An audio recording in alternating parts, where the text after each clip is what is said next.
Kelly has two choices.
Welcome into Hand Raised Guys, presented by Comer Heating and Air and Southern Air Conditioning and Heating. I'm Neal McCready. Today on the show, Adam Gorney, the director of college recruiting for Rivals.com, joins. We'll talk about his recent trip to New Orleans, his visit with the people around Arch Manning, the latest on Arch Manning's recruitment. We talked about Jaden Rashada, who Adam has seen quite a bit over the last couple of years. We'll also talk about recruiting, his thoughts on Ole Miss's approach to the transfer portal, his thoughts about how the transfer portal is impacting high school recruits, and we also talk about how Rivals is adjusting to the transfer portal for those of you out there who have wanted, and you were right to want it, an updated recruiting system now that the transfer portal is such a big part of college football recruiting. You're about to get your wish. Rivals getting pretty close to unveiling something like that. It's been something that they're working on quite a bit over the course of the last few months. So we'll talk to Adam, and then Chase Parham and Brian Rippee visit. They talk Ole Miss, Kentucky baseball, Ole Miss baseball in general, and some other topics as well over the course of the weekend. Ole Miss and Kentucky get started 5:30 Central, 6:30 Eastern. They're in Lexington this weekend. Ole Miss football scrimmage is Saturday. As of this moment, to the best of my knowledge, it starts at noon. It's available, or I should say it's open, open to the media and also to the public. You guys can go out, Vaught Hemingway Stadium, and watch Ole Miss's scrimmage. On Saturday at noon, we'll have some post-scrimmage observations up at some point Saturday. There's no media opportunity, so there's nobody talking to us on Saturday. So we'll have that to you as well, and there's some recruiting information up at rebelgrove.com. We'll be checking in with those visitors and such after they leave, try to get you some recruiting information over the course of the weekend as it's a beautiful weekend here in Oxford, so I hope you guys enjoy it. So we'll get to all that in a minute. First, I want to tell you that we're brought to you by Comer Heating and Air, Southern Air Conditioning and Heating. It's the same great products, same great services, just different names, same people, in fact. If you live in the Oxford, Tupelo area, get in touch with Comer at 662-801-1777. If you live in Hernando, Memphis, DeSoto County, that area, get in touch with the people at Southern Air Conditioning and Heating, 662-429-4429. If it's kind of chilly outside, but you can tell that the warmer weather's coming, you want to make sure that air conditioning system is ready to roll. So get in touch with Comer and Southern, and please make sure you tell them how much you appreciate them making shows like this possible. I'm coming to you from the Clark Ford Studios. Clark Ford's in Amory, Mississippi, 662-257-1900. Call that number. Ask for Corey Clark. Tell Corey what Ford product you're looking for, and he will send you a quote within 15 minutes in business hours. It'll be right to the bottom line. There's no hassle, no haggle. You get your quote. The rest completely up to you. You can shop it around. You can do what I've done, and that's hop into a Clark Ford. You'll love the product. You'll love the service. Corey and the people at Clark Ford, they want to be your car guy. They want to be your truck guy. You'll find out what that means when you make the call, 662-257-1900. This will be the Friday Oxford Exxon podcast. Don't forget, if you're coming into town next week for the Alabama series, if you're in town, around town, stop by the Oxford Exxon. You can fill up your tank and also fill up yourself. Go in. They've got, it's always clean, great snacks, plate lunches, all of those things and more at the Oxford Exxon, Highway 6 West in Oxford. Adam Gorney, Brian Rippee join on the Rafters Music and Food Hotline. If you're looking for a place to grab a burger, a po' boy, an appetizer, great beer selection, full bar, recommend Rafters Music and Food on the Square in Oxford. And also, if you're in the New Albany area, don't forget Rafters in New Albany as well. So as I mentioned, a lot of Arch Manning content on the site over the course of the last week with Adam Gorney's trip to New Orleans and the Rivals Camp Series stop in New Orleans. So he spent some time at Newman. He talked to the people there about the latest with the five-star quarterback. Here's Adam Gorney on Arch Manning and much more.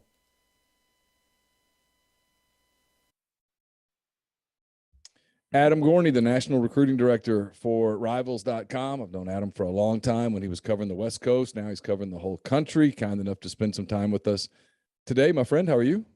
Great, Neal. How you doing, man? I'm good. Appreciate you spending some time with us. Obviously, you piqued my attention even more than usual earlier this week when all the Arch Manning content kind of started coming out. You were in Louisiana last week. I know you weren't there strictly to do Arch stuff, but you did your share of Arch stuff. I guess being around it, I know you talked to his high school coach. You were down there. You were actually at Newman for a little while. Just kind of your overall impressions of Arch Mania and sort of where things stand with the five-star quarterback.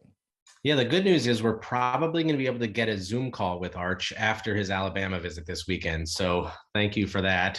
It's nearly impossible to talk to the kid. He has a very big circle around him. And it's, he's a great kid. And, we've had people that have talked to him before and all of those things, but just the mania around him, they want to have some semblance of control so it doesn't become a complete circus. My impression from talking to his high school coach, from kind of getting a general sense of where things stand, is that Texas, Georgia, Alabama are probably that lead group. I don't know if it's that order. It's hard to know. I don't even know if anybody really knows right now. Ole Miss is certainly in the picture, in the ballpark. I think meeting with Lane more, getting a sense of who he really is, maybe a little bit more of a mature Lane Kiffin in the way he's run the offense there, has been certainly positive. I think that has all helped. There are certainly the connections that we don't need to go through, the family connections. I think that helps. I think what Matt Corral did there helps. They're going to throw the ball a lot and do what Arch does, which is throw the ball. And he's really a better athlete than he gets a lot of credit for. So all of the things that Lane Kiffin has done at Ole Miss, the points he's put up, the sort of advanced and evolved offense of not just throwing it every single down, but having a more balanced attack. What he did at Alabama, I think, helps Ole Miss's chances. I just get the sense from talking to Nelson Stewart, his coach, that the relationship that Arch has with Steve Sarkisian and AJ Milwee at Texas is huge. Playing for Nick Saban and the just the development and real business-like approach is big to Arch and who Arch is and how he handles himself, but also to Cooper, to Peyton and Eli, who really don't have much of a final say in this, but certainly have offered their opinions. And then Georgia, he loves Athens. And so I think all of those things are playing factors here. Ole Miss is in the ballpark. They have a fighting chance, but right now probably running out of medal contention. Do you get an impression? I thought it was interesting because I've heard people say, "Hey, this thing could go late into the fall," and yet, and Adam, if I'm misreading something, feel free to correct me. You will not be the first person. I read you write the word soon. I thought like you, and I'm was kind of reading tea leaves that you think maybe this ends sooner rather than later. Can you clarify that a little bit? Yeah, there was a thought early on that he would commit early. And then he sees the coaching carousel and that had just gotten off the rails this year. I mean, we had all seen it across the country. Everybody's moving everywhere. And so I think the family kind of sat back and was like, you know what, we need to revisit all these schools and meet with not just to see the campuses and the facilities, but to meet with the coaches to get a real sense of what's going on here at each place. And the way we're going to do that is we're going to wait until the fall and we're going to see game days at all these schools. And then the nonstop of the entire recruiting process just continued and continued. And I think that now they're like, we kind of know who these guys are. We have a good sense of what we're going to get at each place. Things have settled down. Maybe after this Alabama visit, we can kind of sit down and get a lot more serious about making a decision. I don't know if that means sometime in the spring or early summer. I don't know if that means sometime right before his season. But right now, the sense that I got last week talking to everybody around him is that I don't see this going until signing day. I don't see this going until an all-star game. First, I don't think Arch wants to do that. And I think he has an idea of what he wants to do, at least sort of get toward that. So we'll see if it goes that late. It certainly could, because they're going to be patient. They're not going to be someone who commits and then, an offensive coordinator leaves or a quarterback coach leaves and then decommit and redo all this stuff. So they've been very methodical about it. So I wouldn't be shocked if it goes through the fall, but I do get a sense that they kind of want to get this over with a little bit. You mentioned Texas and the relationship he has with Steve Sarkisian and all of those guys. Do you get a sense that there would be a little more comfort with that decision? Because this time a year ago, Adam, I thought it was Texas. People would say, well, where's he going? And I would make everybody mad. And I'd say he's going to Texas because I really think he's going to Texas. And I did. And a part of me still does. But they didn't have a great season in Austin. There's still a sense that, hey, Sarkisian hasn't proven himself as a head coach and all of that. Do you sense any reluctance in that regard? Like maybe it's Texas, but we kind of would like to see what the early part of the fall looks like. Yeah, that is the interesting point there. We know what we're getting at Ole Miss. We know what we're getting at Alabama, certainly, and Georgia, certainly. Texas didn't have a great season, but I think they see that as an opportunity. His relationship with Sark is definitely an important part, but AJ Milwee, the position coach, I think is really what is selling him on Texas. And I think that they're not going to talk about this as much, but the NIL money that they can get at Texas is significant and possibly playing a factor. He comes from a family, luckily, that doesn't need money. That's not going to play a major factor in it, but it certainly doesn't hurt. He loves Austin. He loves the coaching staff. He and Jonte Cook, who probably ends up at Texas, is, kind of a close friend now. There are certainly things that are looking toward that. It will be interesting, though, if he does wait and Texas struggles out of the gate and things aren't going all that well, what happens? But I don't know if it gets to that late. I think Arch kind of sees himself as the guy if they go, 7-5, 8-4, 6-6, whatever they go, can kind of come in and clean that up. I don't think it's going to be that much of a factor for him. It will be interesting, though, because at Alabama, Bryce will be gone probably after this year, almost certainly. But Ty Simpson isn't, chopped liver. Georgia will have quarterbacks. Is this a situation where, Arch is looking for a place that best fits him, but he's also looking for a place where I don't think he wants to sit for a year. And I think Texas gives them that opportunity. Ole Miss could give them that opportunity. So we'll see how this plays out. It'll be interesting, but I do think that, if he waits to the fall and Texas struggles, then it'll get more interesting for sure. You cover this nationally, so you see a lot of the kids that end up at these programs. So I'm curious with this. Like, obviously, Texas, Steve Sarkisian, Milway, it makes sense. Sarkisian's an offensive mind.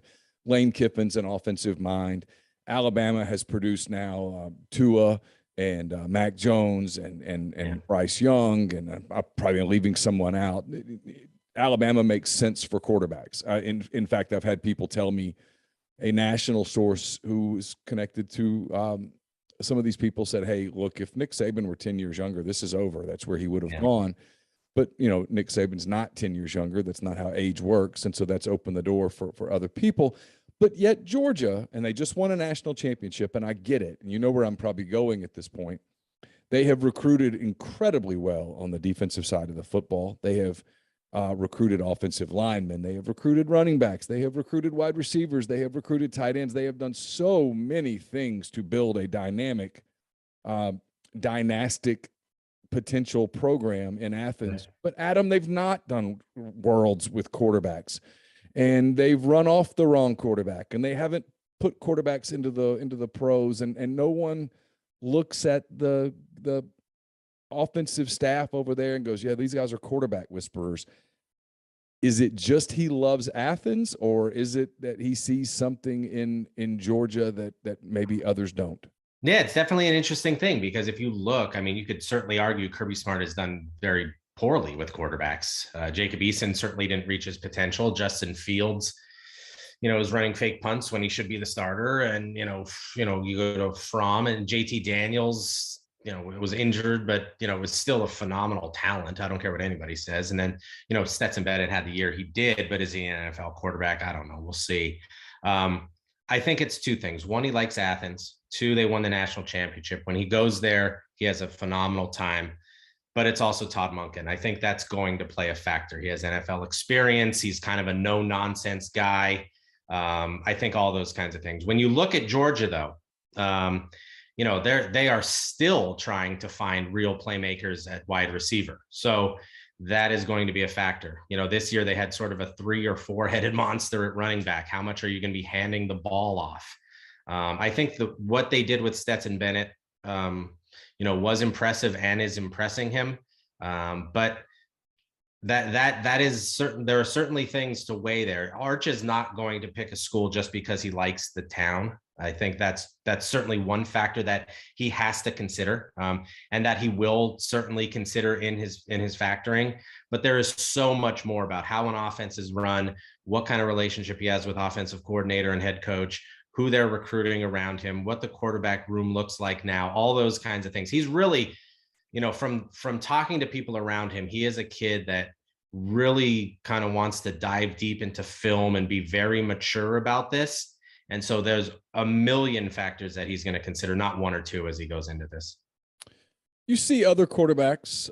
Another California quarterback whose name comes up with Ole Miss a lot is Jaden Rashada from out there. I know you've been around him some.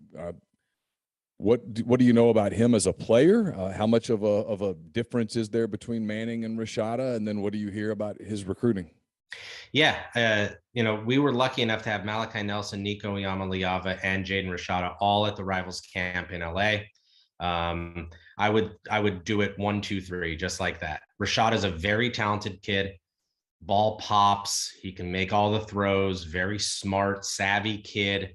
But he's just run into a recruiting class where there are 2 legit, no question, 5-star quarterbacks in California. So he's the third guy. I mean, he's a very talented kid. I think whoever gets him is getting a major steal and a guy who's going to recruit for the class. And what I like about him is that he feels he's in that Nelson Iamaleava kind of discussion. And so he's real hungry. Like, he wants to prove himself all the time. I really love that about him. I thought when I saw him in a 7-on-7 tournament last year, he was great. I was surprised at how much he had advanced in a year. And now another year on, he's even better. Just a very smooth thrower, looks great. The Arch thing is interesting, because I don't think he's 1,000,000% locked into the number one spot in the class. It's not like, we see Trevor Lawrence and you're like, oh my God, this kid looks like he's already ready for the NFL. There are some balls that sail on him. Is that because he doesn't have great receivers? Is that because he's putting it in the right spot and they can't get to it? Those kinds of things. His competition level in high school is not very good, but he doesn't have a ton of guys around him either. So there are certainly questions about Arch. It's not like he's no doubt 100% the number one quarterback or the number one player in the class. He's super phenomenal talent, but so are some other players. Rashada, I don't think is at that 5-star level, but anything below that, he's certainly in the conversation for. Get a feel for how much Ole Miss is in that? Yeah, I think it's Ole Miss, Oregon right now. He goes to Miami this weekend. He's going to have a good sense of that and kind of see the place and get a feel for it. Miami is in the ballpark for a quarterback in this class. I think Mario Cristobal is a very, good recruiter, but I think he loves the offense under Lane. He wants to throw the ball. He is exactly what he's looking for, kind of, a guy that can spread the field and deliver it all over the place, a smart guy who's coachable. So I think playing in the SEC is a big thing. Kind of having that cachet and that profile is definitely a big thing. Right now, I would say it's Ole Miss, Oregon, but I wouldn't be surprised if Miami kind of joins that top group after the weekend. So the quarterback that I just got through talking to in Vaught Hemingway before I got back to get on this call with you was Jackson Dart. He's here. The recruiting is done. You probably didn't see him ending up at Ole Miss any more than he did a couple of years ago when he was in Utah, but you've seen him play. You're familiar with him as a high schooler, and you saw him out there at SC a year ago. What's Ole Miss getting in Jackson Dart? Yeah, what you're getting is, and the first thing I'll say is, like, he broke all these records in Utah, passing and touchdowns and whatever else, and you wonder, like, is that just Utah football, and which is decent high school football, but he threw the ball so often. That's what you're getting. You're getting, I don't want to say gunslinger because I hate that term, but a guy who really wants to throw, a very competitive guy, someone who never really got the attention until very late in the recruiting process. And I think that's still sort of in his mind, that he's the guy that needs to prove himself and go out there and be ultra competitive and then can deliver it all over the field. He essentially kind of took Keaton Slovis's starting job. I mean, he was a guy that had definitely earned that and went into a situation with an established quarterback, didn't care, went to a place at USC with another quarterback who was a local kid, Miller Moss, in the same recruiting class, didn't care. Just like that, that's what you're getting from him. A guy who's going to go into the room, be competitive when the game's on the line. He wants the ball, thinks he can make all the plays, can probably make all the plays. And, you surround himself with some talented guys with Lane's play calling, and you're going to get a guy that's very, very productive, and is really kind of fearless with the ball in his hands. All right. I know that you've talked about this with a lot of people. I'm curious because it's such a topic here. And Ole Miss has had a tremendous amount of success in the transfer portal, maybe as much as any other program. Maybe there's one or two that have had more, but they're way up there in terms of their ability to add impactful players out of the portal. And Lane Kiffin, more and more, it seems like, is diving deeper and deeper into the portal. Your thoughts just from afar on what Ole Miss has done in terms of roster construction, how when you look at it, do you think, boy, that's risky, or do you think this is the way to go and he's turned the corner? I mean, what just kind of your thoughts on the way Ole Miss has changed its roster via the transfer portal? Yeah, I want to say this first, that at Rivals, we've seen this coming down. And so, our tech people are basically integrating a transfer portal rankings plus high school rankings to make a holistic approach to the rankings process. Because the last thing we want to do, and we know it's happening, guys are taking 10 guys in high school and then 15 portal guys, 18 portal guys. Yep. And then we're reflecting that class as the 10 high school guys. And that is really not the approach that we want to have, because they're intentionally doing this. This isn't, some filler at the back end of a recruiting class. This is guys, and we know this for sure. There are guys on every staff that sit there and refresh the transfer portal database almost constantly to see who's entering, how to do it. And it brings on so many other interesting storylines. How do you construct a roster if you know that this following year, this previous year, Spencer Rattler and Caleb Williams will be in the transfer portal. Like, this following year that some of the most high profile quarterbacks or receivers or running backs or whoever will be in the transfer portal. Do you take a shot on some high school kid that you feel kind of lukewarm about, but you have to add, or do you wait? So, it's really just sort of changed recruiting in just such a monumental way, because the high school kid is still first. I think most schools are still going to try to load up with high school kids, but you're reserving what, 8, 10, 12 places now for transfer portal kids, if not more. Yeah, the numbers that you just said is what I would have said, but like Ole Miss did this past season where they said, "Hey, we're not going to reach on guys. If we can get a high school guy that we love, we're going to take him. If we can't, we're going to see what happens in the portal." And then I think what happened to Ole Miss, and it wasn't just Ole Miss, in the SEC alone, South Carolina did this, Arkansas did a lot of this, Kentucky did a lot of this, and I'm probably leaving somebody out, Adam, that had a lot of portal success. And what they've done is now I hear these whispers of, look, we'll take 15, 16 high school kids if we can get them. Great. Yeah. But if, like, for example, you land Arch Manning and he has coattails. Yeah. But if you don't reach. And if that means you just take 8 high school kids and dive back into the portal, because you get these situations with Jackson Dart and I'm leaving people out who I know, Michael Trigg. You get these guys that they are potentially at Ole Miss for 3 years, 2 years, 3 years. Those are, that's not just a 1 year, Chance Campbell come in, play linebacker for a fall, leave, go pro. This is guys that are going to be a part of your program. And if you think you can consistently get those guys, well, you get proven guys that you have film on at the college level. You've seen Jackson Dart and Michael Trigg play at USC. Yeah. So it's a different deal than evaluating a kid that plays at, say, Isidore Newman. Yeah, absolutely. And you basically skip that year of onboarding, that year of homesick, the year of not understanding the schedule and all those kinds of things. And I also think what you're getting is a guy who's like, man, I got to make it work now. I'm not going to go back in the portal. There'll be those guys, but they're kind of guys probably you wouldn't want a lot of times anyway. So you're like, all right, if I'm going to do this, I'm going to do it well. This is my opportunity here. I have 2 years. I have possibly 3 years to get this right. And so it is a lot more juggling in terms of how you're recruiting and constructing your class, but there are a lot bigger paydays that you can have.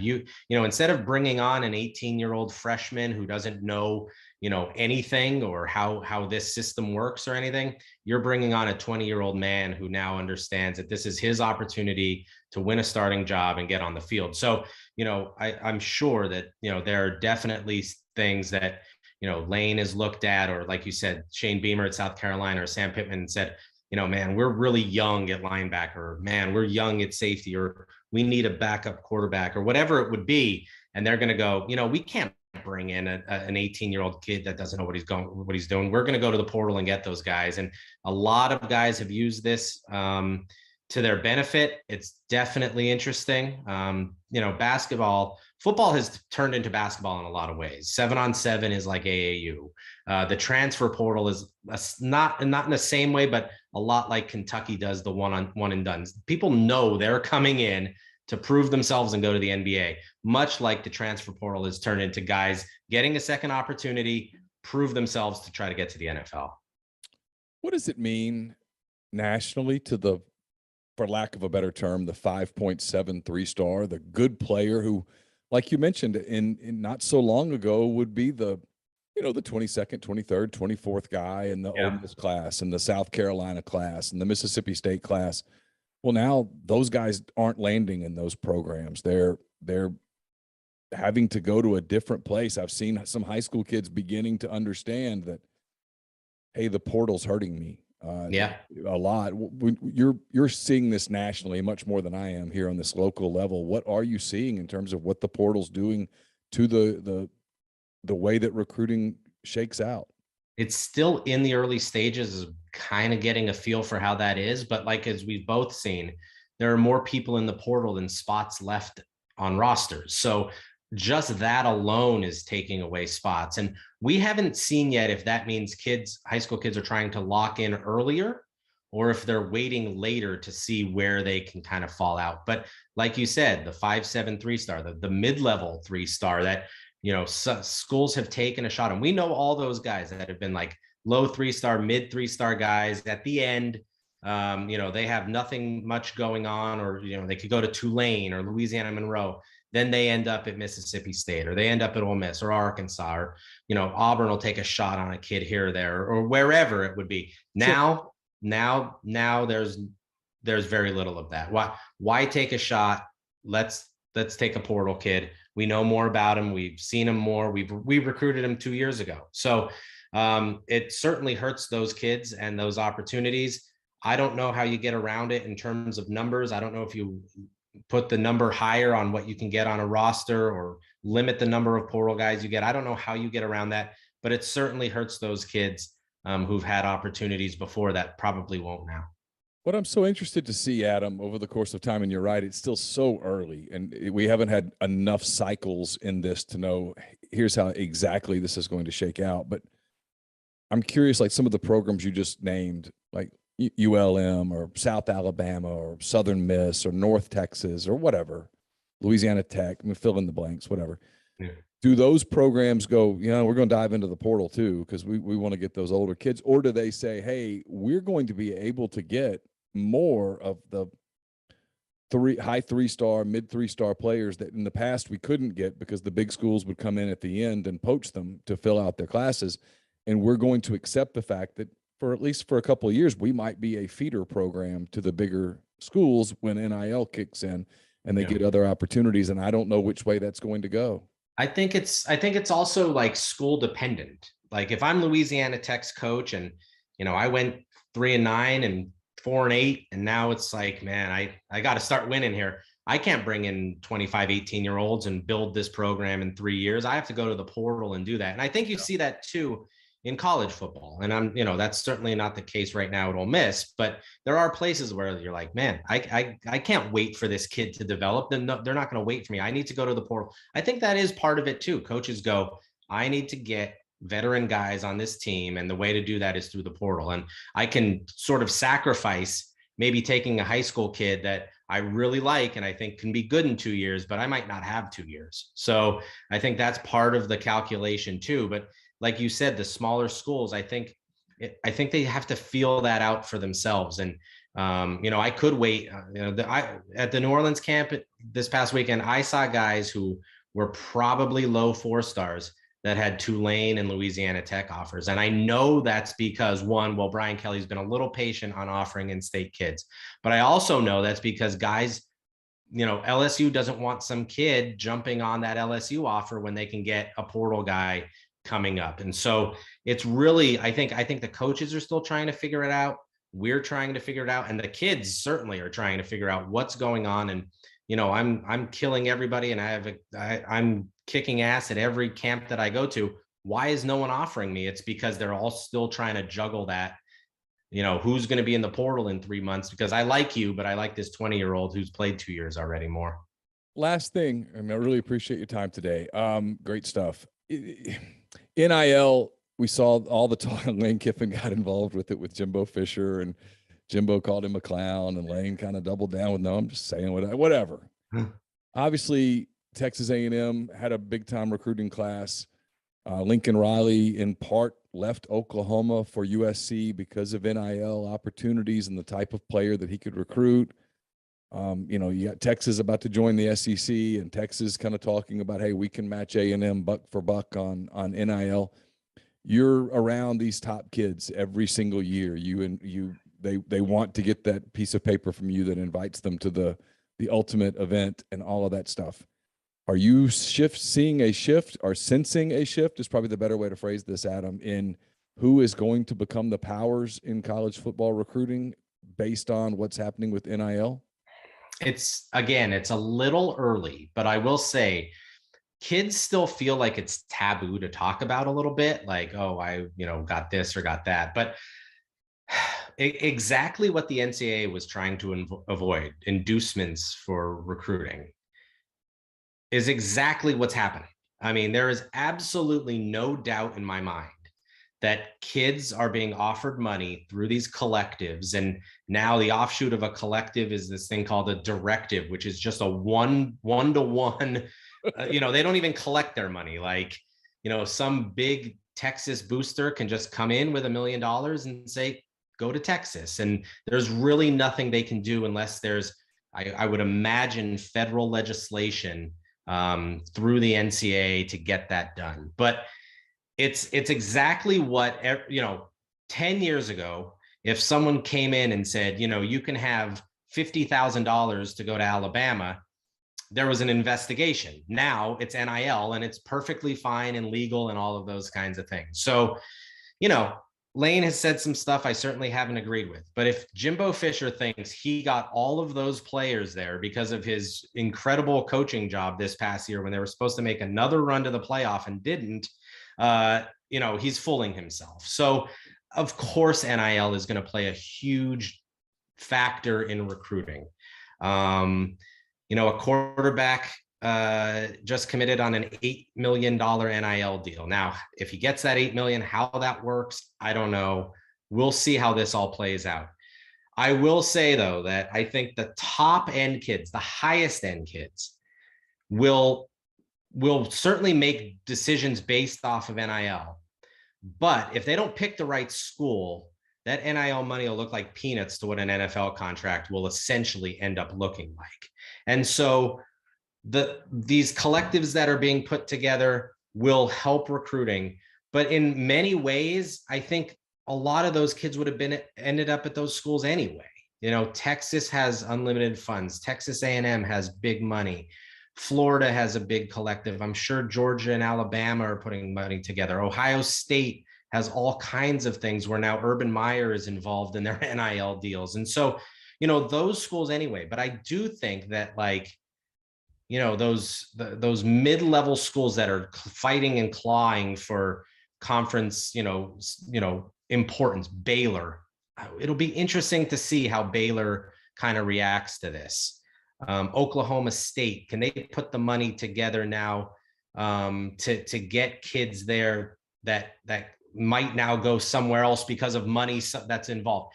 You're not only now recruiting and you're not only now figuring out transfer portal, and to be honest with you, how much coaches have involvement with the collectives that are putting these things together?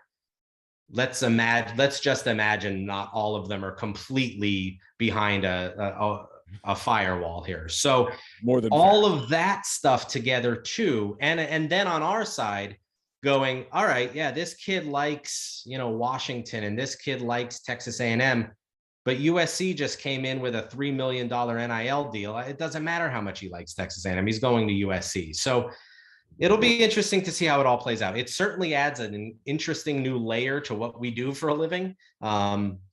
Certainly a complicated layer.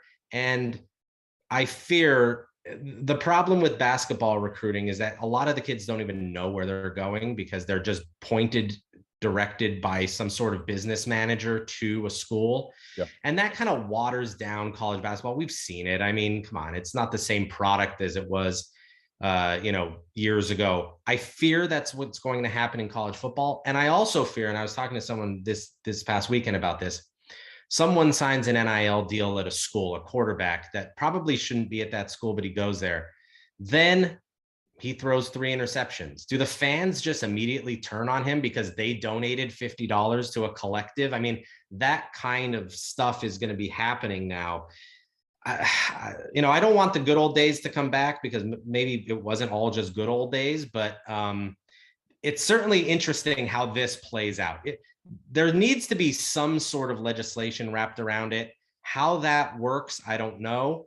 I don't want the kids to be put out, but I also don't want kids making decisions to go to schools they have no business going there for $300,000 because that money goes away pretty quickly. Yeah, it's a fascinating topic. It really is. Yeah, it is. We could go on for a long time. I'm sure you talk about it a lot and you see these kids and that kind of thing. So I will not keep any more of your time. Adam, I really appreciate it. It was great talking to you and catching up with you. Hope to see you down the road sometime in person soon. Of course, Neal, anytime, man. That's Adam Gorney with Rivals.com.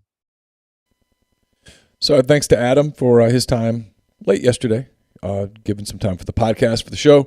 Really appreciate that. Again, Ole Miss and Kentucky this weekend in Lexington, 3-game set starting this evening at 6:30 Eastern, 5:30 Central. Chase Parham and Brian Rippee talked about the Rebels and the Wildcats, Ole Miss baseball, and more late yesterday. So here's that conversation between Chase Parham and Brian Rippee.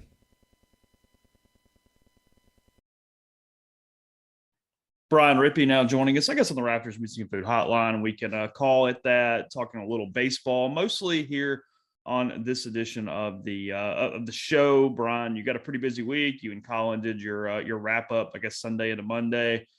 Talk about Kentucky with him, I guess, later tonight, because you're talking a lot of baseball here as we're taping on Wednesday night, and then you're talking to Greg. LB is going to do some food stuff here soon as well. Still time to get questions in if somebody has those. I think there'll be time for that, so you can head on over, tweet at Brian, however you want to do that, to get some questions for the grilling shows. It's probably a pretty good change of pace. You've got all this stuff going on. We talk so much baseball. We're sort of in the minutia, or as much as you can be, living in the Metroplex of baseball. To get away from it and talk some meat and some steak and some grilling, it's probably a decent change of pace this week.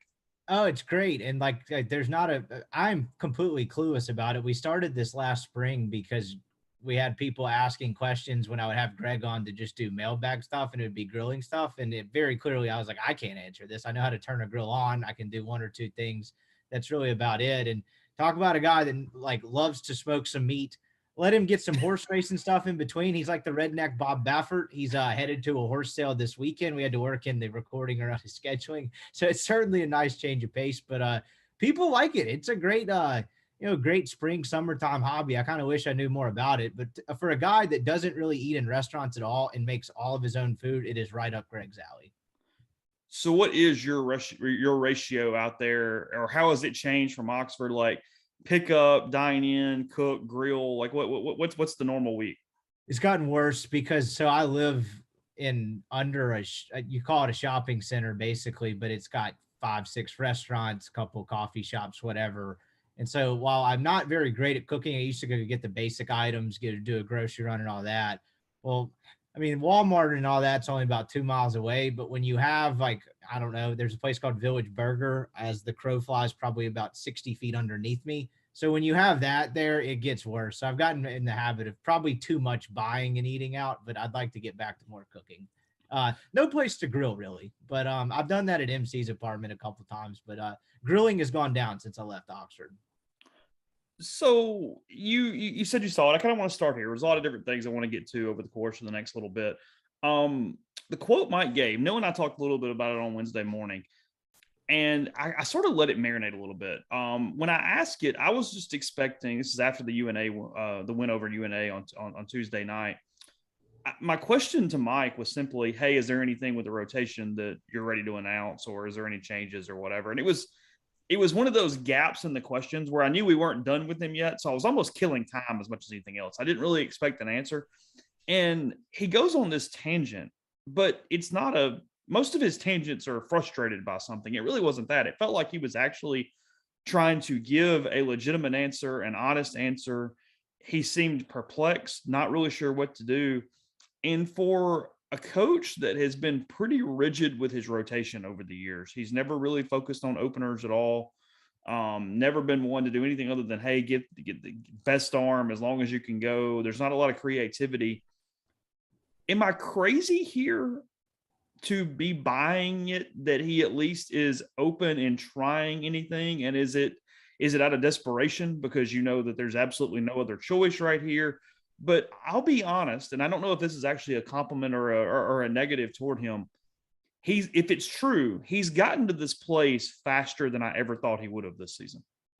No, I think you're certainly onto something. And I think in terms of baseball decision-making, it's actually been like the seed of this, and kind of the transformation's probably been planted the last couple of years.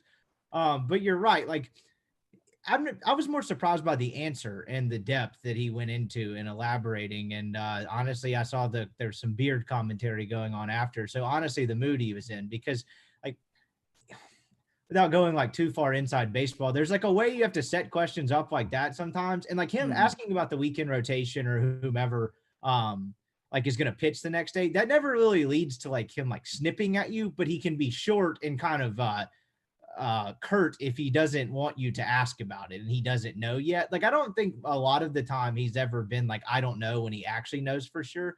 That tends to be when he gets more frustrated. But be that as it may, that's not necessarily something that triggers a curt response. But I was more surprised by the in-depth. It seemed like he wanted to get a message out in almost some ways. And he very rarely uses, 6 of us standing out in the outfield to get some sort of message about his thinking. And as far as the baseball decision-making part of it and what you were talking about, am I crazy to buy it? No, I thought that was a great answer.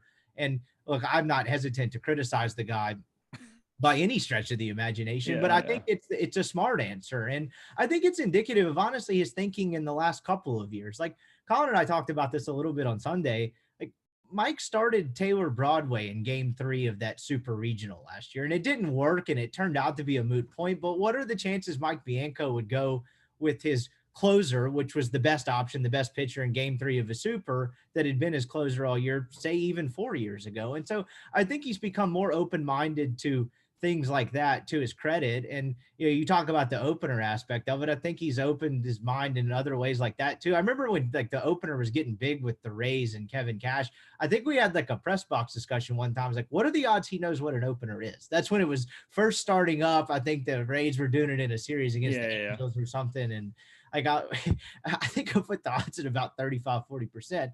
And now he's talking about, we don't necessarily go with an opener. I do. To actually get into the quote, I like the mindset of do whatever you need to do to get 27 outs over the course of a game and, over the course of a weekend, because I think that's where you have to go after a weekend like this. You have to look at it that way. Whatever we have to do is not working, because you can't go, he'll be our starter, he'll be this starter, he'll be whatever, because no one's a starter right now. They've had a guy reach the 5th inning one time. Like it's back to the drawing board. How can you get 27 outs? I was impressed by the answer, to be honest.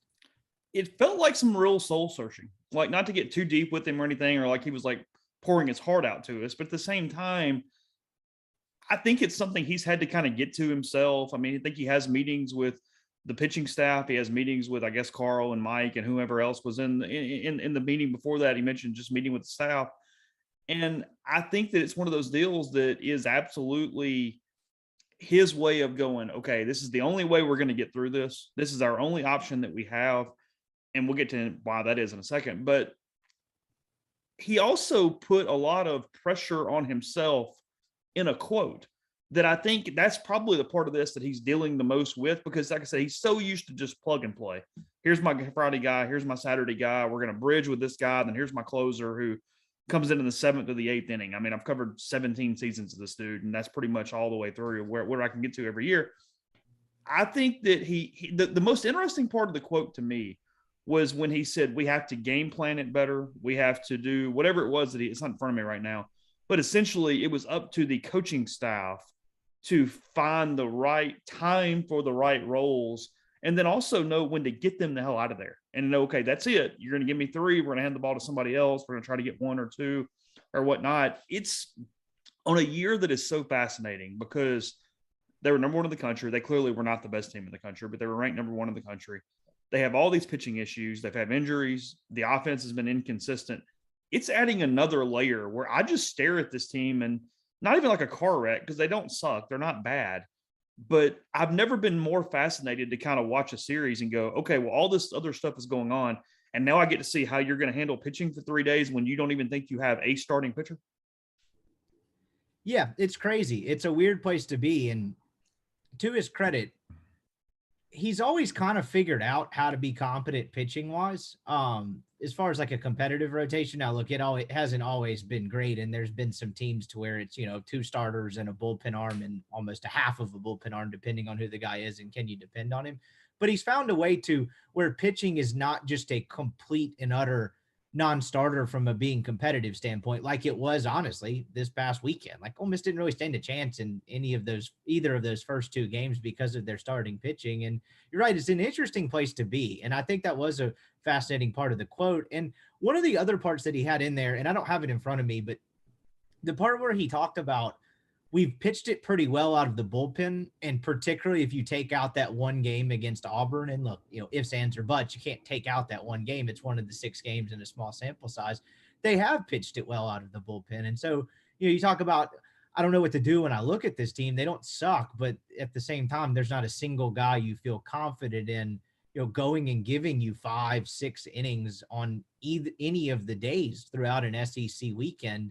Like that's not a great way to, when you look at it from that sense, you're like, okay, they really might be screwed here, but there are options in some senses to where there have been glimmers of success out of the bullpen that would lead you to believe if they can just get it okay on the mound. The bullpen has been deep enough to where they could figure it out and be okay, because I don't know about you. I think they will still hit okay in the long run. Look, there's some concerning numbers. Last weekend was not great. They got dominated by velocity. They don't normally do, but I think they will eventually hit at a level that'll be top 4-ish, top 3 in the SEC. So if they can figure this starting pitching out, they could be okay. I just think that's what got exposed last weekend, and the offense no showing just made the scores worse and the optics worse. Are there any, or if so, which pitchers do you think can actually get through a lineup a second time? I want to say Brandon Johnson, but we've never really seen it.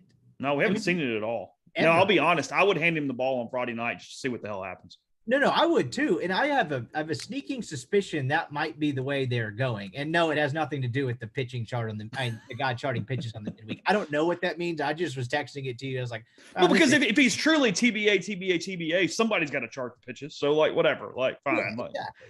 Yeah, exactly. And Johnson was probably not available, even if that, no matter who the opponent, he probably wasn't available because of the amount of pitches he threw on Sunday. But he's never had any sort of outing like this in his career. He gets the final 9 outs against UCF. I don't think he had, I could be wrong about this, I'm not sure he had a 9-outer in 2021. He only had about a quarter of a season or half a season 2021. No, he never got 9 outs. So I don't know, but that's what I would go with as possibly the best option. And honest to God, I think the second one would be Riley Maddox, as crazy as that sounds. And that's probably the perfect way to encapsulate just how lost they seem with this pitching staff, that my first 2 answers are dudes that have quite literally never done it.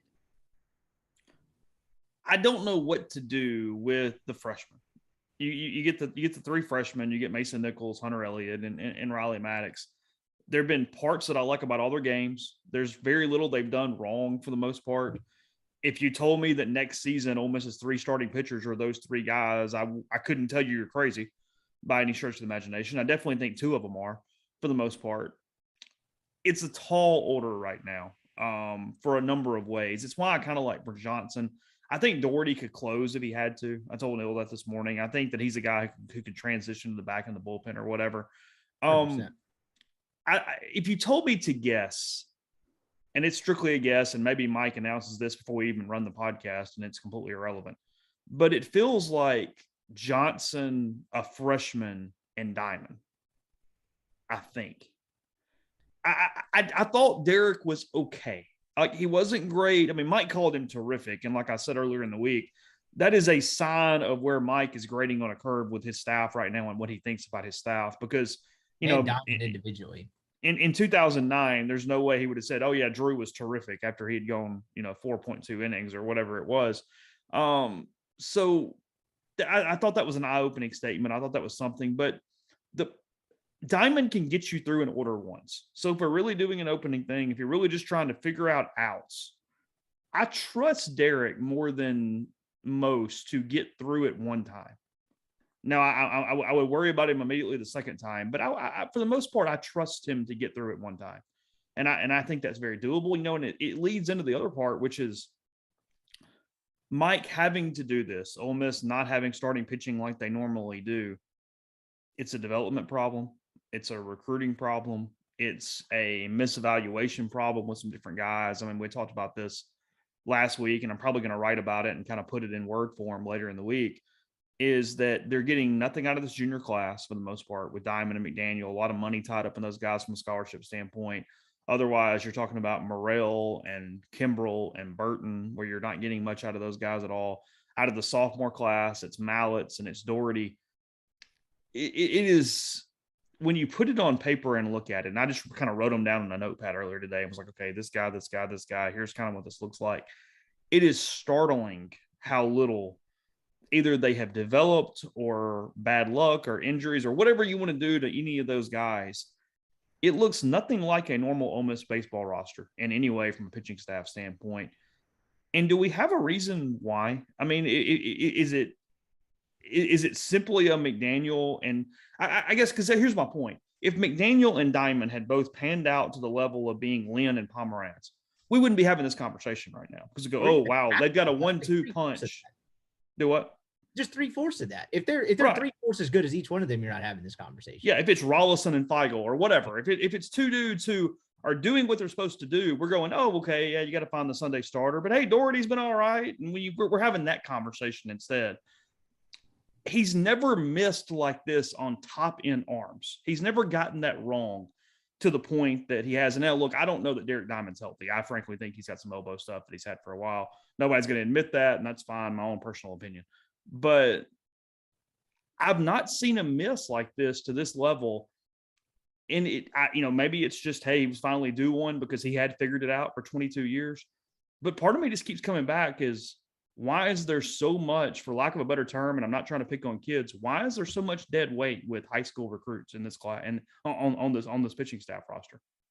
We talked about this a little bit on Sunday, and it's because of what, like, I called you on the way out to Fort Worth or whatever when we were talking about it, and you brought up the point, and I had never really thought about it like that. And then I was sitting down trying to go through the last couple of classes, and I was like, man, this isn't a pretty picture by any stretch. And you can go through it, right? I don't think Diamond is healthy either. It's just an opinion. I don't know anything, but I've never seen a guy go from 93 when he's amped up to 88, 4 People out. don't choose to be able to throw 97 and go, no, I'm going to throw 89 instead. Exactly. And so I just don't think he's fully healthy. And so you can go through probably guy after guy and say, well, this happened and this happened. But, Colin retorted, I thought in kind of a smart way that kind of eliminates a lot of the nitpicking. And who is the last guy that went through that, what top end guy, middle end guy, and was much significantly better by the time he left? Like, does Hoagland count? Like, it's Nikhazy and then whom else? Because you could, after Nikhazy, with a couple exceptions that you could maybe make an argument for, you can kind of go back a while without it. Because, like, even Rollison, his last year wasn't great. Remember, like, the fastball command stunk and he didn't have. No, he never panned out all the way of what you expected. So what's your answer? Like, when's Hoagland counts. They taught Hoagland how to pitch. Gunnar as a freshman just threw the ball across the middle of the plate because, it was what everybody always got hung up on out of high school. We had that stat where he didn't walk a batter his senior year of high school. He only had 6 3-ball counts his senior year of high school. It's an asinine stat, but it's also a terrible stat. Because It means you weren't pitching. You were just throwing the ball across the middle of the plate. Nobody could hit you because you had better stuff than the people that you were playing. And he would get in trouble as a freshman and just, They changed his breaking ball. They made it better. I thought they did a good job with Gunnar. I thought that, if that 20 season doesn't get canceled, you're talking about a potential national pitcher of the year kind of guy in Gunnar Hoagland. His arm was healthy. He was better than Doug through that portion of the schedule in 2020. Now he had to hold it together mentally. He had some other stuff going on. I thought they did a good job with Brady Feigl. Speaking of, I thought they got a lot out of that. But for the most part, you're right. I mean, you look at, expectations, college results versus prospect level. And a lot of times guys get drafted beyond their stats, if you will. You know what I mean? Like, Drew's the exception, obviously, because he basically won the Golden Spikes. It wasn't for being in Bryce Harper's class. But for the most part, they've always had really good pitching. They always have top end, front end pitching inside the league. But from hey, this guy came in and he's this huge stud and whatever, what'd you do? Yeah, the numbers don't always account for that for whatever reason. And that's, everybody has an opinion. It's a pretty big message board topic right now of, hey, they need to hire a more significant pitching coach and they do all these things. And that's a whole nother conversation. But there is some level of development that feels like it is slipping at some point. Yes. Yeah, I think that's unquestionable. I always wonder, I see a couple of the message board topics, and I wonder how much spicier they would get if, the general public was at one of those practices where he's sitting on the back of the mound like this in the bullpen, just getting after folks. What is your opinion? I mean, speaking of that, I mean, it's been all over our message board this week. They're really big into a pitching coach. Here's the problem, though, and it's the problem that's been pointed out. You only get 2 full-time assistants. So the only way you're hiring a pitching coach is you're going to hire one to be the volunteer. You're not going to get a top-end guy. You're just going to hire some dude who's willing to do it for very small money to get inside a program, or you're firing Carl. And I just can't compute firing one of the top recruiters in the country at a school that has scholarship restrictions. Because if you don't have the talent, then what the hell difference does it make who's developing them? So I don't know what you do. I guess my point is, it's not even that people are wrong. I just don't think it's that simple. I think it's a very complicated thing. I think you might be really cutting your nose off, spite your face. And I'm not even necessarily having the conversation of firing Lafferty. I'm just saying having a pitching coach versus a recruiter in that spot, in general, in a hypothetical, it almost makes it where if I were an AD, I would hire a hitting coach, head coach, because that allows you to kind of manage your offense yourself to some extent with a volunteer help, and then have a pitching coach and a recruiter as my 2 full-time assistants. If I'm an AD, it would have to be like a top of the line. I mean, a stud. Otherwise, I'm going hitting coach for my head coach. Yeah, I mean, it's a much more that's a great way to, like, I hadn't thought about it from that sense. It's a good point. And it's like you mentioned, more complicated. And look, I just made the whole case of like, when's the last guy that's gotten better? I was really talking about in the last like 5 years or so, maybe go sneaking back a little further, because the overall sample size is still really good. It's just misses in the last few years. And now, as the stakes are as high as they are this season, with everything on the line, it's starting to slip. So like, it's almost in some ways like the Kermit, like, is he going to replace his staff thing? It's like, well, you've already kind of crossed that point. Like, you're to the point of no return. Like, this is almost a moot conversation. So I don't really know what the answer to it is, because as much as we talked about the last couple guys in that junior class not carrying much weight, if Gunnar doesn't get hurt last year, they may have the best 1-2 punch in the country. People love to, fawn over Kumar Rocker and Jack Leiter. If you looked at those numbers last year compared to Hoagland and Nikhazy, it's really not a comparison beyond ESPN and SEC Network doing features on the dudes that wear black and gold. So, like, at the same time, like, he had one of the best 1-2 punches in the country. The kid just got hurt. And so I really don't know what to make of it, but I honestly view it as a moot point, because you got to win now. I think most people can guess where this is probably headed if they fizzle out and things don't meet expectations. Not a guarantee. You never know. There's part of me that thinks this guy will be here in 2065, but like, at this point, it's a moot conversation. You've got to figure it out this year. And I'm more interested in, like, can he do it this year? But, say that it does pan out this year. Is there any chance that he gives up that control despite having success, like the success that would keep him here? Would he go to a pitching coach after that and give up that control? I would lean no, but I don't know. It would take Carl getting like the Memphis job or something. Yeah. And deciding to go ahead and, take the head coach plunge or whatever.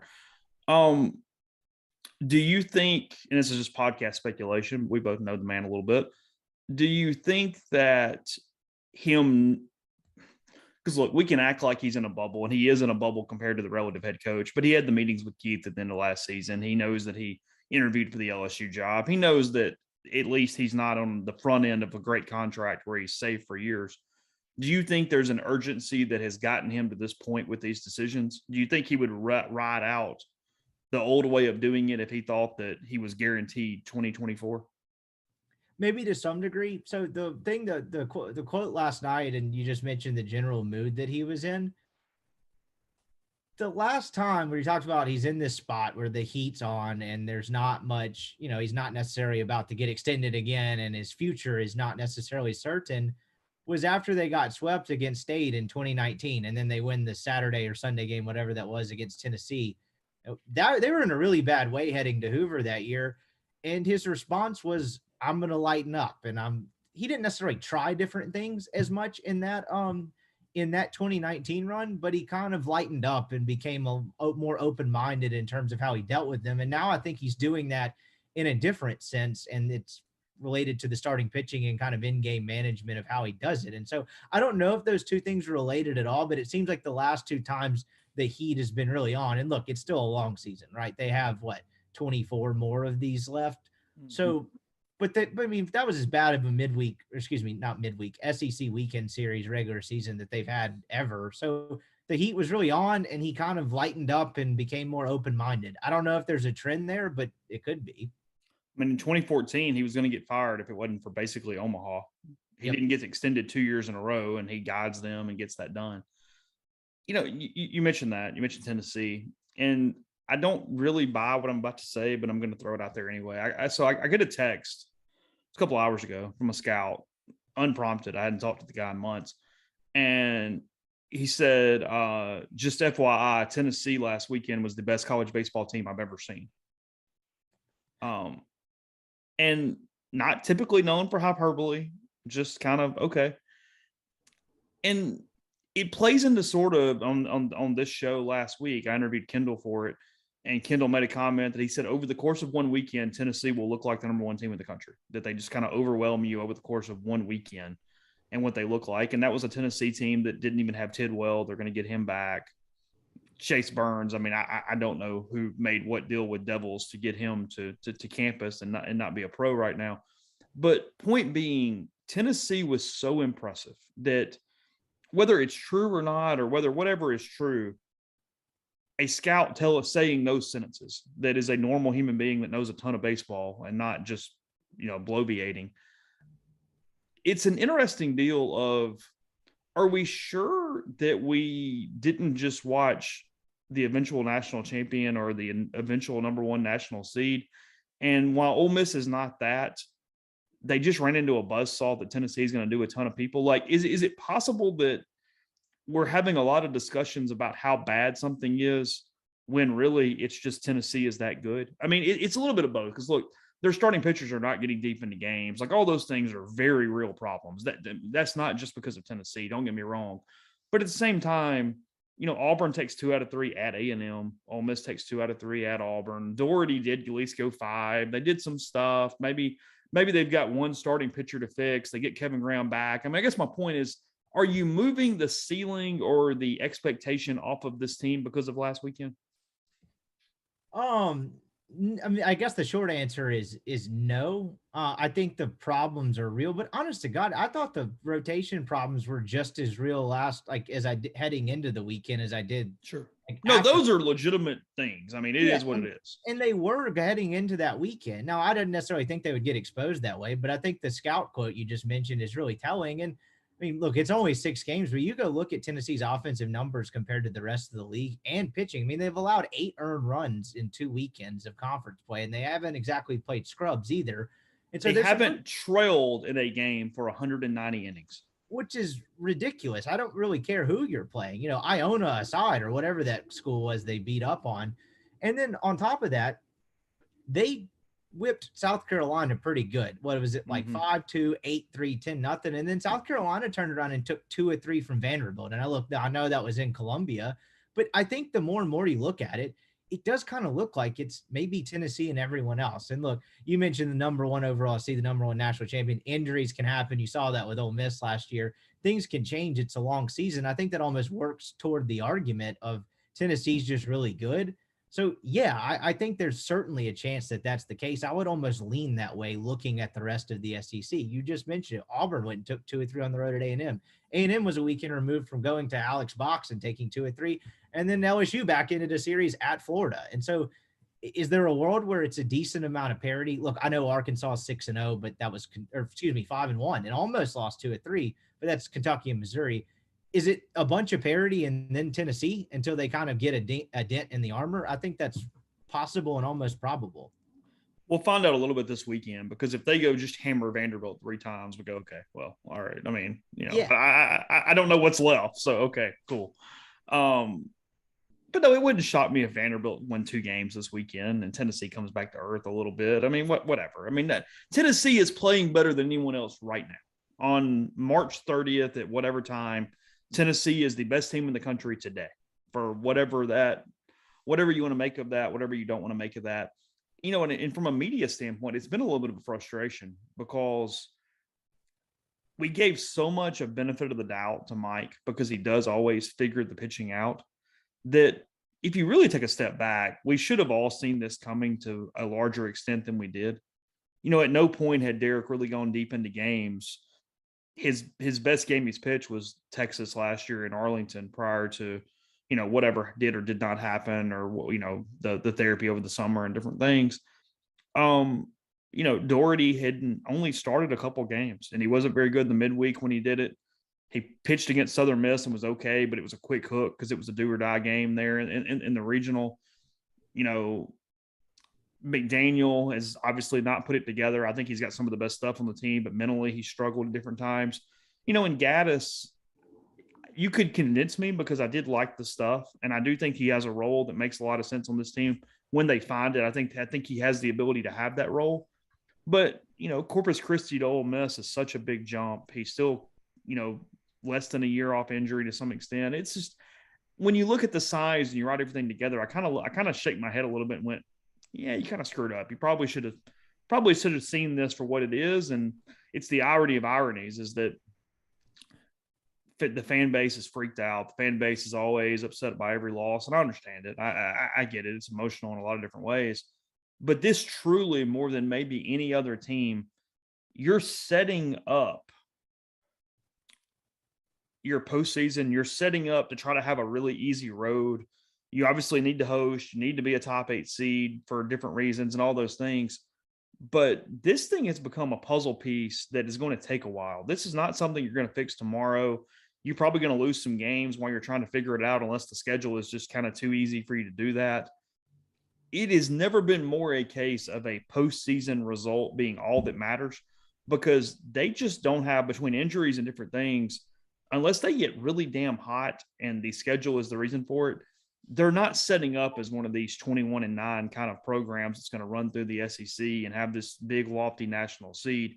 This thing is State 2013. It's a lot of teams that didn't get to that level that State did in 2013. It's a matter of saying, hey, look, you got 56 games, and tinker and mess around and find roles and do everything necessary and try. And when you get to June, have the best opportunity to win games, because that's all the hell that matters right now. And I think that in some ways, Mike's going to have to kind of understand that too, that you're playing for the postseason. That might mean a tougher road, but your roster is just not set up for some lofty rating and some lofty resume right now.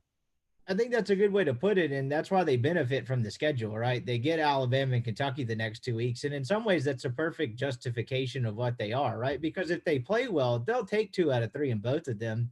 But if they could wake up 7-5. I mean, and that could be more on the offense, right? Like if the offense doesn't swing it well, they could certainly lose 2 out of 3 of these, right? Kentucky just lost their Friday night guy for the season last week. So that's a team coming off a big series win, but is pretty vulnerable in that sense. And so I think the schedule will help them, but I think you're right. I think it's going to be a work in progress, and it's going to take some time. And in terms of the most comfortable path to achieving what this team needs to achieve in order for, Mike to stick around and all of that, and the program to kind of stay the course instead of go in a different direction, like that's not really the, I guess, ideal path, but it might be the way it has to be. And so that's going to be the fascinating dynamic with it. Can they tinker with this? And that's where really you look at some offensive numbers, and I was doing this before we started recording, through 6 SEC games, again, 6 games, not a huge sample size, but at a certain point, you're kind of looking up and it's like these are not some great numbers. And I think that's where the offense, like that's where they're really going to lean on them to bail this thing out, right? They're going to need to bail them out a couple of times when they're still working through some starting pitching issues. And that was the most, I would say, I don't want to say the most alarming thing from last weekend, but if that continues, then they could really be in a bad way. They could, bash their way and still figure this pitching out and it not cost them a ton of games. But, if they don't hit and they don't get healthy, and Calvin Harris coming back helps, then it could really get dicey. And that's what makes it such a fascinating dynamic in so many ways. And, the question, I guess, becomes is like, how do they figure this out? Like, what does this actually look like? The Gaddis part of it's interesting. If you told me he's the Saturday guy, because I didn't think ever moving him to Friday was always, 1, totally fair, 2, the best fit for him.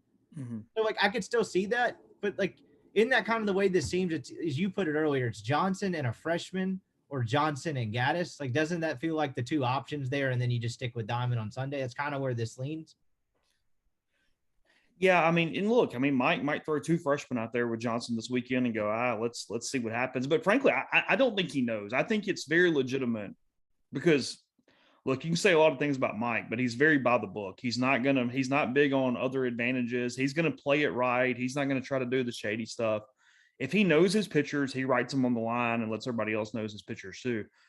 I don't think he has a clue. I think he's going to pick a Friday night starter, and then it is absolutely going to be how the games go on Friday and Saturday to dictate the Saturday and Sunday starters, who he needs at those moments, and then whoever's left gets the ball. And that's just how they play this thing. I don't think he is going to have any idea of exactly who is going to pitch the final 2 days. It is going to be situational based almost all the way up and down the line right now, at least against Kentucky, and you'll see where it goes next week before Alabama.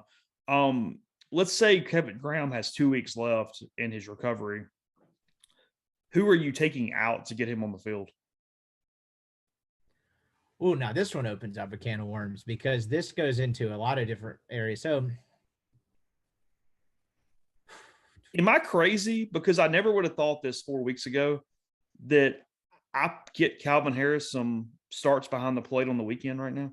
Nope, that's where I was going to go with it. So I was going to try to roundabout that way to possibly Chatagnier, but I don't want to necessarily go there yet. I think it's the Dunhurst thing. Look, it was 20-3. They won the game. Congrats. That was a rubber game against the arch rival North Alabama, 3 years in the making. But North Alabama ran on them like kind of at will. Did you notice that last night? I don't know what the deal is with Dunhurst.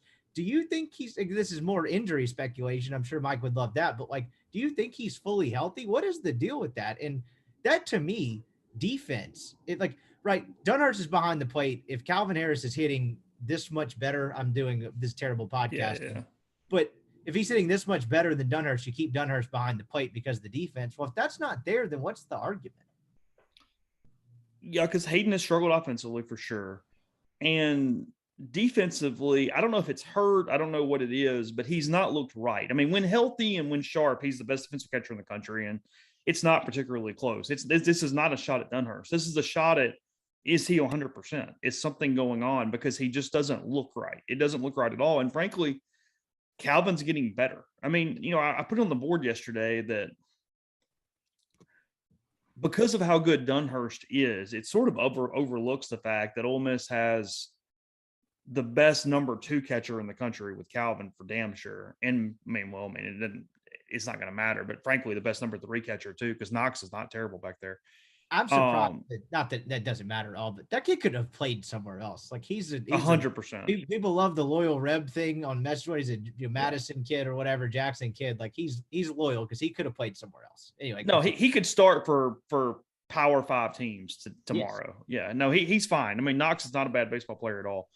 But point being, Calvin was a top 100 national recruit. I mean, he was like the number 9 catcher in the country, and that was after falling a little bit in the rankings. He was as high as like 1 or 2 there at one point. I mean, I feel like sometimes we go, oh, well, it's Calvin behind the plate. Well, no, I mean, he's a dude. It's not like you have this huge fall off.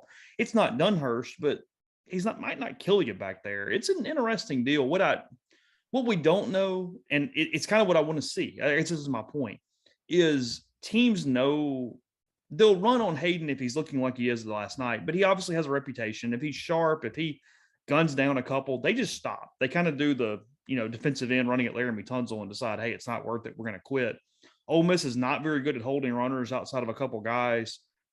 In an SEC game, does the game look different with Calvin back there from a running and from other teams being aggressive standpoint? I don't have an answer, but in my opinion, with Calvin doing what he's doing offensively, it's got to be at least worth the look one time to see what happens, to see what teams do, to see how Calvin responds to it. I think he's earned that because if you do that, it still opens up some ability to get Alderman and Leatherwood into the game and different things. Because if you don't do that, he's just having to replace one of those 2 guys when they come into the game because he's going to have to play corner outfield. Yeah. So I think at this point, I mean, the guy, look, small sample size, I keep saying that, but the guy's hitting like 570. Like he has to play every day. I don't know necessarily where, but then that kind of falls on the trickle down effect of how do you handle DH and all of that? Because I don't think Alderman's necessarily done anything to say kick him out of the lineup by any stretch. I think the odd man out here is Ben Van Cleve, probably to some degree, and then Hayden Leatherwood. But how you move those pieces around and get Alderman, Graham's out of the equation because he's playing every day once he's healthy. But how you get Alderman, Harris, and Dunhurst in the lineup every day is going to be kind of fascinating to watch. I don't know how he does it, but I think it's some combination of that, I'd imagine. But that's another storyline with this team that's going to be fascinating to watch. Well, and we don't know too, the reason why this is probably a conversation for later when we do this in a few weeks is that I've talked to a couple doctors, and I think Kevin will be cleared in the next, I don't know, 2.5 weeks, something like that. I mean, if it's sooner, great, and that helps Ole Miss. But I think that's a safe assumption is, a couple, 2.5 weeks. That doesn't necessarily mean he's 100% swinging and just his old self in 2.5 weeks, because that's some of Mike's balance too as this thing moves forward is you need him back on the field as soon as he's ready, but you have to wait on him to be ready to get him back on the field. And there's going to be a semblance of, hey, get him some at-bats, rush him a little bit. But in the middle of SEC play, they don't have that luxury right now. They've got to put the best 9 guys in who can play today and for that game. And I think there'll probably be a little bit of, is today the day or is tomorrow going to be any better? And how you show patience on getting Kevin back into the game. I think that's one of the more fascinating things as we, probably close in for the Mississippi State series. I think that would be a decent target for when you could potentially get him back. Which kind of makes this whole thing fascinating in terms of just the whole Mike Bianco arc and the story of this season, because he's going to look, if they end up getting to where they need to go, he will have earned the paycheck and earned the security and earned the extension. Because I mean, we're 2 weekends into SEC play. And if you're like, what do you know about this team? I would say they got a couple good freshman arms, and I think they can hit when healthy. But outside of that, it's a total wild card. I don't necessarily know what the lineup is. He went, I don't know if it's a midweek thing. So Burford not playing third base and him going back to bench last night. It was just a day off. Okay. I didn't know if there's anything to make of that, but that aside, it's still, kind of musical chairs a bit with some parts of the lineup. It's fascinating on a number of different levels. And if they figure it out for sure, he will have earned it. And Burford's done a good job. He's been fine. Yeah, he's been fine. That's why I was more curious about it, because bench had been strictly outfield, and all of a sudden, but I figured probably just a day off. But yeah, it's a lot of moving parts at this team, but there are pieces there. He has pieces to work with. Where in the past, it's like, does he get this team to a 3 seed? Not this version, but some teams that have struggled early. But I'm fascinated to watch. It will be interesting nonetheless. Kind of last thing, anything around the league that is that stuck out? Any major thought or two? Not really. Alabama is sitting there at 2-4 and is that close away from being 4-2 with series wins over Florida and Mississippi State. I think they're a pretty good team. Brad Bohannon's probably getting fired at the end of the year, and you have to go. Connor Prelip's injury has fired him. Yeah, and it's like he did a decent job, and so that's such a tough gig. Outside of that, Tennessee, we already covered that. I don't know. It's how many Friday? Everybody's in a big pile. Yeah, it's Tennessee in a big pile. Does it feel that way? And then on the other end, I think Kentucky, and even though they took 2 out of 3 from Georgia and Missouri, and that's kind of it. Georgia, I do want to see them a little bit. They've got the Cannon kid who's really, really good on Friday nights. I mean, one of the top Friday guys in the league. But their secondary starters and their bullpen is god-awful. And they're going to win a lot on Friday and then lose a lot of games. If you're telling me to kind of do the stock up and down, I'm going to sell some Georgia stock because I just don't know that they have enough overall pitching to hold this thing up. What about Carolina? I don't really know what to make of them at all. I'm not sure I've watched more than about an inning and a half of South Carolina baseball this year, but they've got a couple impressive wins, right? You take the series against Vanderbilt, you beat Texas, but there's some interesting losses in there. They got Clemson swept them. Yeah, Tennessee swept them. Like, I don't know what to make of them. It really does feel like it's shaping up to be a lot of parity plus maybe one school. And if they're like, who can jump out and be the second one? Who's the second fiddle behind Tennessee? Because I don't know if I could tell you who that is right now. I was ready to write LSU off, and then they back in that series. So no, it's a path for. I still think the number 2 team is coming from that main group. It's still there are paths for Florida, Vanderbilt, Arkansas, and Ole Miss. I mean, those still. From a straight talent, if you said, okay, if everything kind of goes right and how you put the pieces together, it's one of those teams. I mean, I probably would pick Vanderbilt, but it's any of that hodgepodge for the most part. Because the other teams just have most of the other teams have flaws in multiple spots. Like if Ole Miss could find even one starter with the schedule like it is, they sort of can manage it and it's okay. And they could get to 18-12. That wouldn't blow anybody out of the water by any stretch of the imagination or whatever the record ends up being. But the mid tier, you've got to go, well, these dudes are hitting better than they've been hitting, and this starter does something. The pieces get all convoluted on how you kind of get there. So right now it's early is what it is. I mean, nobody necessarily sucks. I mean, even Missouri can be plucky a little bit, even though they're not good at all. I don't see. If you told me Tennessee maybe is the only team in the conference with 20 or more wins, I think I might even buy that. I would buy that. I think the rest of the league through 2 weekends looks like it's going to beat up on each other. And a lot of this is injury induced, right? State loses a Friday guy, probably another weekend guy in the Stone Simmons at some point. I don't know how that was eventually going to shake out. And then you lose. I mean, Arkansas lost Paulette before the year. Arkansas is 20-10 if Paulette stays healthy because it's him and Wiggins and Nolan, and they're pretty good. That's not a bad group. Tennessee's doing it without their Friday guy. Kentucky loses their Friday guy. I may be missing one in there, but I think injuries have made this murkier either because it was already kind of a down year in the league pitching wise. And now it's like, I really don't know what to make of it. So there's opportunity there, and it's going to, as far as who wins the West, that's probably the question. Because you got Tennessee on the other side. Who wins the West in your opinion? I think it's Arkansas. I would pick Arkansas today for a couple of different reasons. One, they get Ole Miss in Fayetteville. Two, they're already off to this hot start, even though they've played bad teams. And then three, crazy that I'm even saying this, but even with Paulette out, they have a better handle on their pitching right now than Ole Miss does. Yep. And because LSU's okay, but I'm not buying that at all. A&M really competes, but they're not doing anything for me whatsoever either. And then, I mean, Auburn and Alabama's not going to do anything. So I think that's where I'm at. I would pick Arkansas. Nolan's been huge for them. What a weird career. Turned quarterback, turned average to below average weekend guy, to turn a guy they didn't really use last year in the bullpen. Like, I watched him a decent bit against Kentucky, and that span Kentucky made 5 errors in 4.5 innings with the misplayed fly ball. But he was really impressive. He's been huge for them. What a strange career. I think Ole Miss would like to have had him right now, though. He started the Super Regional game against Doug. Is that right? That is correct. And to be fair, that kid didn't stand much of a chance. No. Last thing, this was a random thing. Colin brought this up on Sunday. I thought it was a good point. I hadn't thought about it. You talk about reshaping this pitching staff in the portal. Why was Ole Miss not in the mix for a kid out of like Dollinger out of Georgia Southern? What's the deal there?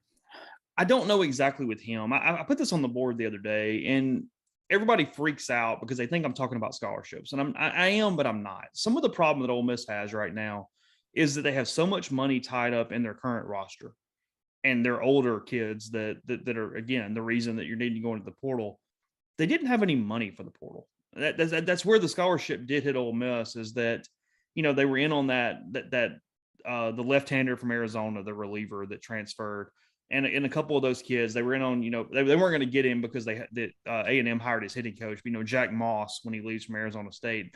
They were on several of those guys, and they just didn't have any cash, because I don't know what kind of scholarship people are on or not. But if you told me to guess, Jack Washburn is a Major League Baseball player's son, probably could pay his own way. That probably is not a problem, where he was just picking the best situation for him. And then Gaddis is deferred off medical school. I mean, he's a guy who's going to medical school next year. He's probably a full academic. So my hunch is that guys who required scholarship money, Ole Miss just could not get in a mix for those people. And I think it kind of coming full circle, I think that's going to be Ole Miss's thing. Unlike football, where Lane's made a heyday out of the portal, and, Kermit's trying to fix this thing through the portal. We'll see how that ends up. I don't know that, other than one or two circumstances or guys who can pay their own way, I don't know that that's a great option for Mike. I think, and the Ole Miss program in general, it's going to be more high school based. And I think that brings back, kind of coming full circle as we close, I think that's why it's so important to hit on those guys, develop them, and make sure that you're getting the things you have to get out of the sophomores and juniors every year in your class. I just, the math to the portal, to me, does not work for Ole Miss and Auburn and Alabama and some of those schools that don't have some of the more extensive programs to help out in some different ways. So that's kind of where I see that. Yeah, because the 11.7, that thing's not divvied up equally in terms of dollars by any stretch. I think it's a good point. I never thought about it from like the two guys they did get are probably either full academic or, like you said, paying their own way, which like at least I mean I got a question from a mailbag the other day. Is Ole Miss a top 5 job in the country? I'm like, dude, it's not top 5 in the conference, and people don't like to hear that, but like. I mean, we won't do the job power rankings today, but I just feel like there seems to be a bit of a misconception there at times, which is interesting to me. No, because I mean, it's again, everybody gets mad, and it makes me not even want to talk about it because it's not all of it. I mean, Ole Miss is not 1-9 in super regional game threes or games 2 and 3 when they can advance because of that. I mean, they should have been in Omaha more. They found ways to get around it. So it stops becoming an excuse when you're playing the games and you just got to win the games and you've got good players on the field. That's not the reason that Ole Miss hasn't done it. It also is why some people would be hesitant with a job change, or if you were just Coach X coming into the league and going, okay, rank where you want. Yeah, look, the stadium helps, all the money helps, the fan support helps, but it's not winning games necessarily. I mean, if you told Lane Kiffin, hey, look, we're going to build you a 95,000 seat stadium and people are going to sell it out every game, but hey, you only get 16 scholarships, not 25, probably be a bit of a problem. I don't think he would be be okay with that. Probably not okay. And look, it's just gotten worse. I mean, State, to their credit, and because of where they are as an institution, they've got a lot of help right now. I mean, they have transformed that job into a much better job than it even was 5, 6, 7 years ago. And I'm not even talking about the title. I'm just talking about different ways they waive some out of state stuff, do some case by case things from a scholarship standpoint. States, they have fully invested in trying to get kids from those areas into school there. And it's, look, it's not a problem Ole Miss has institutionally. They don't. They're able to do that without a problem. But at the same way, that becomes a problem for baseball at the same time. So, yeah, we'll see. We'll probably do some power rankings at some point as the year moves on. We'll probably need to go through the jobs a little bit. But today is it's not that day. You got Colin tonight. We'll do some baseball. And then grilling with Greg later in the week as well. Those podcasts will be up in the feed as always, wherever you guys are listening to us. And for Brian, this is Chase. We'll talk to you again very soon. That's Brian Rippee, Chase Parham, getting you ready for Ole Miss, Kentucky this weekend. Again, that wraps up our week of podcast here on MPW Digital. We'll be back on Monday morning with the Oxford Exxon podcast. Don't forget, we'll have coverage of Ole Miss, Kentucky baseball. It'll be sort of remote coverage because we're not going to Lexington, but we'll have coverage from there. Ole Miss has a football scrimmage that as of this morning, Friday morning at 10:07, is still scheduled for noon. Tomorrow we'll have some observations from that scrimmage as well. Trying to think if there's anything else. Some recruiting going on. Try to bring recruiting to you over the course of the weekend. I'll have 10 weekend thoughts on Sunday, and then we'll be back on Monday morning with another episode of the Oxford Exxon podcast. So again, thanks to Adam Gorney, thanks to Brian Rippee for giving us their time. Thanks for making us a part of your week, part of your morning here. Enjoy your weekend. Stay safe, and we will see you on Monday with the Oxford Exxon podcast. Until then, take care.